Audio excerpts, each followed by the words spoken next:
جو رب سے راضی نہیں اس کو رب کی رضا کیسے مل سکتی ہے؟ ڈاکٹر فرحت ہاشمی کہتی ہیں کہ کوئی بھی چیز اگر ادب آداب سے خالی ہو جاتی ہے۔ علم حاصل کرنے کے بھی آداب ہیں۔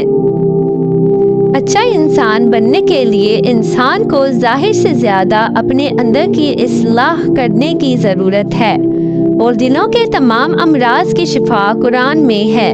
اس لیے قرآن کو اپنی روزمرہ زندگی میں لازم کر لیں۔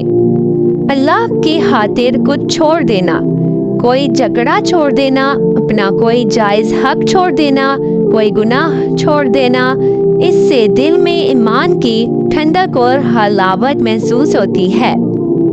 عمل کی بات، اولئک یجزون الغرفۃ بما صبروا، جنت کی قیمت صبر ہے، اس لیے اپنے نفس پر صبر کو لازم کر لیں، اپنے آپ کو اللہ کی نافرمانی سے روک لیں۔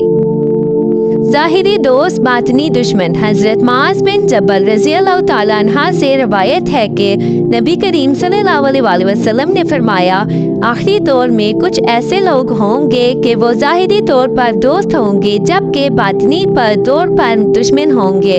عرض کیا گیا، اللہ کے رسول یہ کس طرح ہوگا؟ آپ صلی اللہ علیہ وسلم نے فرمایا، یہ ایک دوسرے سے رغبت مفاد اور ایک دوسرے سے خوف نقصان کے پیش نظر ہوگا۔ دین امانت ہے۔ اگر کوئی شخص آپ کو کہے کہ فلاں کو میرا سلام دے دینا، اور آپ حامی بننے کے بعد بھی سلام نہیں دیتے تو یہ خیانت ہوگی، لہٰذا آپ کہہ دیا کریں اگر یاد رہا تو ضرور دوں گی، وعدہ نہ کریں کیونکہ اس کی بھی پوچھ ہوگی۔ اس طرح اگر کوئی آپ کو دعا کا کہے اور آپ دعا نہیں کریں گے تو یہ بڑی خیانت ہوگی، لہٰذا اللہ کی پکڑ سے بچنے کے لیے کہیں، یا رب میں نے آج تک جتنے وعدے کیے ہیں ان سب کے لیے اکٹھی دعا کر رہی ہوں، آئندہ احتیاط کروں گی۔ نیکی کی بات، ہمارے پاس ایک امانت ہے جس کے بارے میں یہ حکم ہے کہ اگر ہمیں پتہ چل جائے تو ہم پر ایک ذمہ داری عائد ہوتی ہے کہ ہم اسے دوسروں تک پہنچائیں۔ دنیا پرفیکٹ نہیں ہے، یہاں آپ کو کمپرومائز کرنے پڑتے ہیں، لیکن جنت میں کسی کو کمپرومائز کر کے نہیں رہنا پڑے گا۔ دعائیں بعض اوقات قبول نہیں ہوتی کیونکہ اس چیز کا ملنا آپ کو ایک بڑی خیر سے محروم کر سکتا ہے۔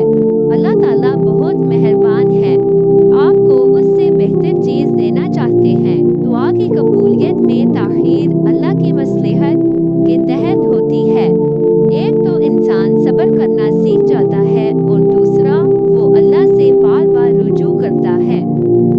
انسان کو اس کی کوشش کے مطابق ثواب ملتا ہے۔ اگر ایک شخص کو زیادہ غصہ آتا ہے تو اسے کنٹرول کرنے پر ٹھنڈے مزاج شخص سے زیادہ ثواب ملے گا۔ پتھروں کی تاثیر پر یقین رکھنا بھی شرک ہے۔ ہر نفعمند علم کے لیے انسان کو حریص ہونا چاہیے، لیکن خاص طور پر اس علم کے لیے جس کا سیکھنا ہمارے لیے فرض کی حیثیت رکھتا ہے۔ قرآن اور دین کا علم، اللہ کی مغفرت کا علم اور اپنے مقصد حیات کا علم۔ بعض اوقات اللہ ہمیں ہماری توقع کے برعکس کوئی ایک ایسی چیز دے دیتے ہیں جو واقعی طور پر ویلیویبل نہیں ہوتی، لیکن لیٹر آن اس کے بے شمار فائدے ہوتے ہیں۔ دو چیزوں پر کبھی کمپرومائز نہ کریں، ورزش اور فیملی، کیونکہ اگر صحت اچھی ہوگی تو ہی نماز، قرآن اور باقی کام ہوں گے، اور جب اولاد اور گھر والے خوش ہوں گے تو ذہنی سکون میسر ہوگا۔ انسان سب کام بہتر طریقے سے کر سکے گا، لہٰذا جسم اور خاندان دونوں کو وقت اور حق دینا ضروری ہے۔ حکمت کی بات، مرنا یاد رہے تو جینا آ جاتا ہے۔ جینے کی ترجیحات مختلف ہو جاتی ہیں۔ حکمت کی بات، میرا سب کچھ اسی رب کریم کے لیے ہے، جس نے مجھے سب کچھ دیا وہی میرا محسن ہے۔ حکمت کی بات، جو دوسروں کے کام آتے ہیں انہیں اپنے غم یاد نہیں رہتے۔ حکمت کی بات ہمارے تاثرات، رویے، معاملات اور طور طریقے ہمارے باطن کی عکاسی کرتے ہیں۔ اسلام میں مل جل کر کام کرنے کی، مل جل کر رہنے کی، آپس میں محبت کرنے کی بڑی ہی قدر و قیمت ہے اور یہ بہت پسندیدہ عمل ہے۔ علم حاصل کرنا اتنا نوبل کاز ہے کہ فرشتے اس پر خوش ہوتے ہیں۔ ایمان کیا ہے؟ ایمان اللہ تعالیٰ پر یقین اور بھروسے کا نام ہے جو بندے کو اس سے جوڑتا ہے اور اعمال کی بنیاد بناتا ہے۔ یہ یقین انسان کو نیک اعمال کی طرف راغب کرتا ہے کیونکہ اجر کی توقع اور اللہ تعالیٰ کے وعدوں پر اعتماد اسے عمل پر آمادہ کرتے ہیں۔ اللہ رب العزت نے قرآن کو ہدایت کے لیے نازل کیا اور ہدایت مانگنے کا طریقہ اللہ نے ہمیں سورہ فاتحہ میں سکھایا ہے۔ ایک ماں کی حیثیت سے سمجھنا ضروری ہے کہ نصیحت تبھی مؤثر ہوتی ہے جب صحیح وقت اور موقع پر کی جائے، کیونکہ غیر مناسب وقت پر کی گئی بات بے اثر رہ سکتی ہے۔ اچھی نیت کی بدولت عادت بھی عبادت بن جاتی ہے۔ اپنی خاطر دوسروں میں خیر بانٹیں، کیونکہ جو آپ بانٹیں گے وہ آپ کے پاس پلٹ کر آئے گا۔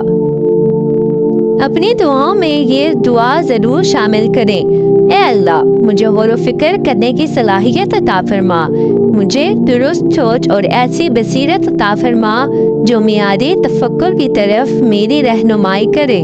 آمین۔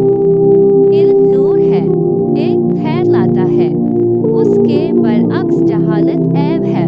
جہالت شر لاتی ہے، جہالت ہر شر اور ظلم کی بنیاد ہے۔ جہالت کا اترنا بہت بڑی آزمائش ہے، اس لیے زندگی کے کسی بھی مرحلے میں علم حاصل کرنا نہ چھوڑیں۔ انسان کی آزمائش خیر اور شر دونوں میں ہوتی ہے۔ خیر میں آزمائش کا مقصد کہ دیکھا جائے بندہ شکر ادا کرتا ہے یا نہیں۔ شر میں آزمائش کا مقصد کہ دیکھا جائے کہ بندہ صبر کرتا ہے یا نہیں۔ انسان کسی کو بھی بددعا نہ دے، جب کوئی ستائے تو اس وقت بھی اس کو دعا دے کہ اللہ اس کو ہدایت عطا کر۔